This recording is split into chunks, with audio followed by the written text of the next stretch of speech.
גם הקבר של אל-קסאם בדרך ללכת מפה. תודיע לחברים, הכל נגמר. ברא, עוד השלב הבא זה הקבר.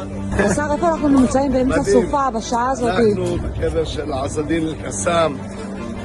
השלט הזה, בית קברות של עקום, ככה הם כותבים לעצמם. אדמות הוואק, כל מיני קשקושים, זה אדמות ארץ ישראל, זה אדמות מדינת ישראל, זה אדמות שלנו. המופע הזה של ההסתה צריך להיגמר כאן. אני גאה גם ברשות אכיפת המקרקעין, גם בכל השוטרים שהגיעו לכאן כדי להרוס. היה כאן אוהל, כאן בכניסה שמשקיף על הקבר, אין יותר אוהל. המשטרה, רשות האכיפה, עשו את זה בפעילות של יושב ראש ועדת הפנים של הכנסת, יצחק קרויזר. הוא אומר, עושים צעד ראשון, צעד ראשון זה צעד חשוב.